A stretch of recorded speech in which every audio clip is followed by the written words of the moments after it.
सत श्री अकाल। असी कर रहे हैं चैप्टर क्वाड्रेटिक इक्वेशंस। अज असी करनी है एक्सरसाइज 4.2 NCERT बुक की। ये असी सीखना है क्वाड्रेटिक इक्वेशंस नू सॉल्व किस तरह करते, रूट्स फाइंड करने या सोल्यूशन फाइंड करने। वो वास्ते फस्ट मैथड साढ़े को है फैक्टराइजेशन मैथड। यह बिल्कुल सेम है जिस तरह असी polynomial chapter which polynomial they factors बनाने, जीरोज फाइंड करते हैं, तो बिल्कुल सेम मैथड है। तो फर्स्ट सम साढ़े को है क्वेश्चन 1 का फर्स्ट पार्ट, x² - 3x - 10 = 0। करना की है, क्या गया है, find its roots by factorisation. Roots means solutions और x दियां वैल्यूज। और रूट्स फाइंड करने वास्ते असी मिडल टर्म स्प्लिट करनी है, फैक्टर बनानी, इसनों कहने आ फैक्टराइजेशन मैथड। वो वास्ते एक जनरल टर्म आप सीख लीए, कभी भी क्वाड्रेटिक पॉलीनोमीयल नू फैक्टराइज किस तरह करते हैं। इस तरह जनरल फॉर्म है साढ़े कोल क्वाड्रेटिक पॉलीनोमीयल की। ये वास्ते असी दो टर्म्स फाइंड करते हैं, एक प्रोडक्ट ते एक sum. Product for P, sum for S। तो प्रोडक्ट विच की करना है, x² का कोफिशिएंट ते कांस्टेंट टर्म नू मल्टीप्लाई कर देना है, a × c, जो भी आंसर आ गया। और सम x का कोफिशिएंट b। ये दो टर्म्स फाइंड कर लेनियां होंदियां, प्रोडक्ट ते सम। इन्हां दी हेल्प नाल असी फैक्टराइज कर सकते हैं। हुण ये दोनों इक्वेशनस नू कंपेयर करिए तो यह क्वेश्चन विच प्रोडक्ट की है, a × c। a है 1, c है -10, तो 1 × -10 -10। और सम की आना है x का कोफिशिएंट -3 -3।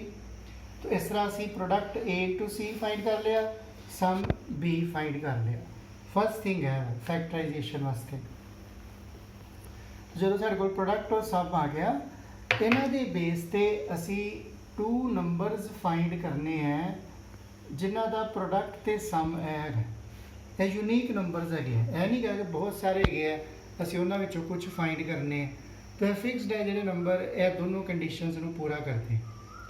तुसी देखो वो किस तरह पता लगेगा, 10 के फैक्टर्स बना लो, जोड़ा प्रोडक्ट है प्रोडक्ट के फैक्टर्स बना लो। प्रोडक्ट के फैक्टर्स बनते सिर्फ 2 ते 5। इन्हों तो ही सानू यह दो नंबर्स पता लगते हैं। इतने तो फैक्टर ही दो हो गए हैं, ज़्यादा फैक्टर्स होंगे तो असी उन्होंने कंबीनेशन चैक करते हैं। इतने एक फैक्टर है 2, एक फैक्टर है 5। तो यह मतलब असी 10 इस तरह ब्रेकअप कर सकते हैं, 2 और 5। हुण दूजी चीज़ असी यह देखांगे, सानू प्रोडक्ट चाहिए -10, सम चाहिए -3। वो किस तरह आएगा, 2 - 5 तो, क्योंकि -5 होएगा तो ही सम -3 होएगा। और 2 जो असी -5 नाल मल्टीप्लाई करांगे, प्रोडक्ट -10, 2 विच -5 ऐड करांगे, सम -3। तो ये दोनों कंडीशनस यह दो नंबरस पूरियां कर रहे। तो यह दो नंबरस फाइंड कर ले। इन्हों के अकॉर्डिंगली असी मिडल टर्म नू स्प्लिट अप कर देना, तो इनू यह भी कहने splitting the middle term method. किस तरह स्प्लिट हो जाएगी, -3x नू असीं लिख लेने +2x - 5x। तो 2x - 5x इज़ -3x। बाकी जी दो टर्म्स है x² ते -10, वो एज इट इज़। हुण असीं 3 तो 4 टर्म्स बना ली। इन्हां विच की करना है, 2 दे कंबीनेशन बना लेनी है, फर्स्ट 2 एंड सैकेंड 2। फर्स्ट 2 विच देखना है मैक्सीमम की कॉमन आ रहा है, तो की कॉमन आ सकता है इतों, x कॉमन आ सकता है मैक्सीमम, x + 2। सैकेंड 2 विच देखना है मैक्सीमम की कॉमन आ रहा है, -5। हुण देखो जेडे सम विच इत्थे प्लस होएगा प्लस लिखांगे, माइनस होएगा माइनस लिखांगे।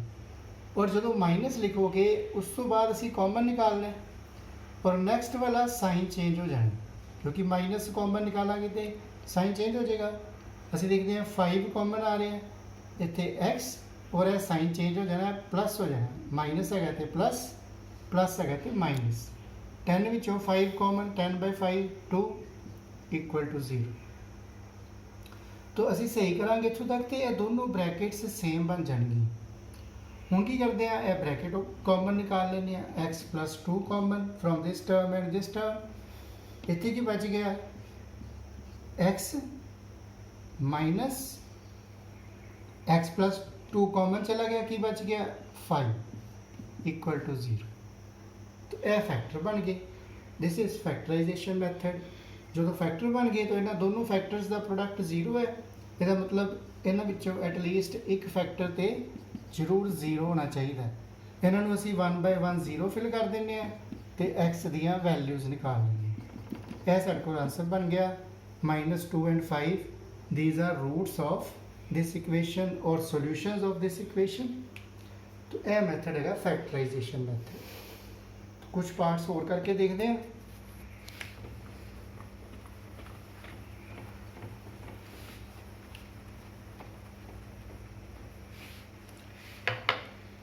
इस तरह देखो साढ़े को फर्स्ट का सैकेंड पार्ट है। क्वेश्चन है 2x² + x - 6 equal to 0। Again first thing product के सम फाइंड करना बहुत ईजी है, क्विकली हो जाता है। देखो प्रोडक्ट एंड सम, प्रोडक्ट है 2 × -6 a × c -12 एंड सम है 1। तो फिर 2 नंबर्स जिन्हों का प्रोडक्ट -12 तो सम 1 है। जो स्मॉलर वैल्यू है उदों अर्ली पता लग जाता है। 4 3 12 4 × 3 और सानू सम क्योंकि पॉजिटिव 1 चाहिए, प्रोडक्ट माइनस चाहिए, तो 3 नाल माइनस आ जाएगा। तो 4 - 3 का जो सम करांगे 1 आएगा, 4 नू -3 नाल मल्टीप्लाई करांगे -12 आएगा। तो 4 और -3 के अकॉर्डिंगली क्वाड्रेटिक इक्वेशन नू असी मिडल टर्म नू ब्रेकअप कर देना है। की बन जाएगा 4x - 3x। Now again first 2 तो सैकेंड 2 की ग्रुपिंग कर लेनी है। फर्स्ट 2 विचों असीं देखते हैं 2x कॉमन आ सकता है, x + 2 बच गया, माइनस है तो -3 और 6 विचों 3 कॉमन आ रहे हैं क्योंकि माइनस है, साइन चेंज होना है, x माइनस का plus 6/3 2 equal to 0। Now again x + 2 बन गया, x + 2 कॉमन निकाल लेंगे, इतने बच गया 2x - 3 इक्वल टू 0। इन्होंने फैक्टर्स में 1/1 0 फिल कर लेने हैं। इतों x - 2 एंड x 3/2, यह 2 आंसर आ गए। बस इतना काम है। -2 एंड 3/2 आर रूट्स। नेक्स्ट करके देखिए।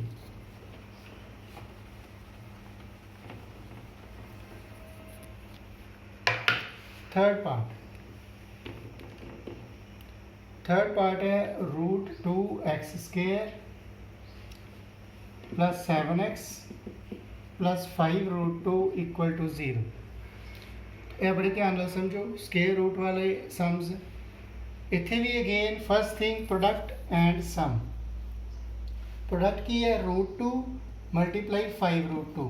रफ करके देख लो, √2 नू 5√2 नाल मल्टीप्लाई करोगे, √2 × √2 2 आ जाएगा, 2 × 5 10। इसका मतलब प्रोडक्ट है 10 और सम x का कोफिशिएंट 7, सम है 7। तो फिर अगेन असी 2 नंबर्स फाइंड करने हैं जिन्हों का प्रोडक्ट 10 तो सम 7 है।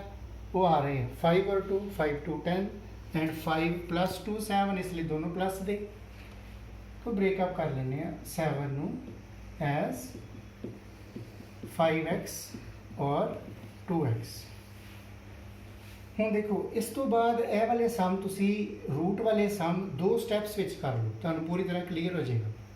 सब तो पहले आप देखते हैं फर्स्ट 2 टर्म्स विचों सिर्फ x कॉमन नज़र आ रहा है। x कॉमन ला लेने, √2x + 5 प्लस नैक्सट 2 टर्म्स विचों कुछ भी कॉमन नहीं नज़र आ रहा। बट असी देखते हैं कि ਜਦੋਂ ਵੀ ਅਸੀਂ ਇਸ ਤਰ੍ਹਾਂ ਫੈਕਟਰ ਬਣਾ ਰਹੇ ਹੁੰਦੇ ਹਾਂ ਤਾਂ ਬ੍ਰੈਕਟ ਜਿਹੜੀ ਹੁੰਦੀ ਹੈ ਦਿਸ ਵਨ ਐਂਡ ਅੱਗੇ ਜਿਹੜੀ ਬ੍ਰੈਕਟ ਬਣਨੀ ਹੈ ਉਹ ਦੋਨੋਂ ਸੇਮ ਹੋਣੀਆਂ ਚਾਹੀਦੀਆਂ। ਇੱਥੇ ਸੇਮ ਕਿਸ ਤਰ੍ਹਾਂ ਹੋਣਗੀਆਂ? ਜੇ ਇੱਥੇ ਸਿਰਫ 5 ਇੰਡੀਪੈਂਡੈਂਟ ਹੋਏਗਾ, ਇੱਥੇ ਹੈਗਾ 5√2, तो ਇਹਦਾ ਮਤਲਬ ਇੱਥੋਂ ਆਪਾਂ √2 ਕਾਮਨ ਨਿਕਾਲੀਏ ਤਾਂ ਹੀ ਇੱਥੇ 5 ਇੰਡੀਪੈਂਡੈਂਟ ਆਏਗਾ। ਤੇ √2 ਇੱਥੋਂ ਤੇ ਕਾਮਨ ਨਜ਼ਰ ਆ ਰਿਹਾ, ਪਰ ਇੱਥੇ ਹੈਗਾ 2, ਇੱਥੇ √2 ਸਾਨੂੰ ਨਜ਼ਰ ਨਹੀਂ ਆ ਰਿਹਾ। ਪਰ ਜਿਹੜਾ 2 ਹੈਗਾ, 2 ਕੀ ਹੈ? √2 ਮਲਟੀਪਲਾਈ √2। ਇਹਦਾ ਮਤਲਬ 2 ਵਿੱਚ 2 √2 ਹੋ ਗਏ। ਅਸੀਂ ਇਹਨੂੰ ਇਸ ਤਰ੍ਹਾਂ ਲਿਖ ਸਕਦੇ ਹਾਂ, √2 ਮਲਟੀਪਲਾਈ √2x 2 ਦੇ ਇਕੁਅਲ ਹੈ। ਕਿਉਂ ਲਿਖ ਲਿਆ? कि असी √2 कॉमन निकाल सकी। इस तरह इतों 2 स्टैप्स बना लो तो की बन जाएगा, √2 कॉमन ले लिया इन्होंने दोनों टर्म्स विचों, इत्थे रह गया √2x + 5 = 0। फैक्टर बन गए, देखो सेम आ गई ब्रैकेट।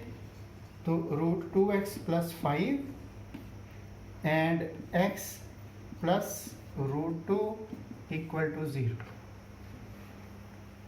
ਇਹ ਸਾਡੇ ਕੋਲ ਫੈਕਟਰ ਆ ਗਏ। ਇੱਥੋਂ ਅਸੀਂ ਰੂਟਸ ਨਿਕਾਲਨੇ ਹੈ ਜਾਂ ਜ਼ੀਰੋਜ਼ ਨਿਕਾਲਨੀ ਹੈ। ਅਗੇਨ ਇਹਨਾਂ ਨੂੰ ਇਕੁਅਲ ਟੂ 0 ਕਰ ਦੇਣਾ 1/1। x ਆ ਜਾਏਗਾ -5/√2, -5 ਸ਼ਿਫਟ ਹੋ ਗਏ /√2। ਔਰ ਜਦੋਂ ਵੀ ਸਾਡੇ ਕੋਲ ਡਿਨੋਮੀਨੇਟਰ ਵਿੱਚ √2 ਹੈ, ਅਸੀਂ ਹਮੇਸ਼ਾ ਕੀ ਕਰਦੇ ਹਾਂ? ਰੈਸ਼ਨਲਾਈਜ਼, ਤਾਂ ਕਿ ਡਿਨੋਮੀਨੇਟਰ ਵਿੱਚੋਂ रूट खत्म हो जाए, ਨੂਮੀਨੇਟਰ 'ਚ ਚਾਹੇ ਆ ਜਾਏ, डिनोमीनेटर में आप रूट नहीं छड़ते। तो यह साडा आंसर बन जाएगा।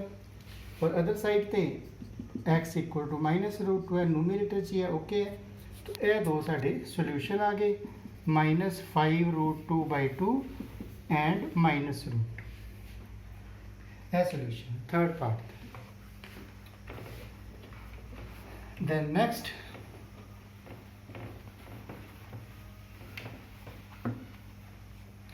फोर्थ पार्ट फर्स्ट था। देखो सारे सम थोड़ा थोड़ा फर्क है।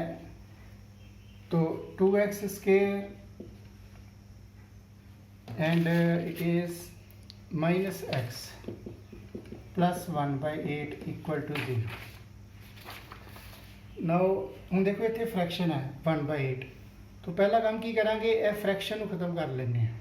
8 LCM 8 to 16x² -8x + 1 = 0। Simple quadratic बन गई साढ़े को।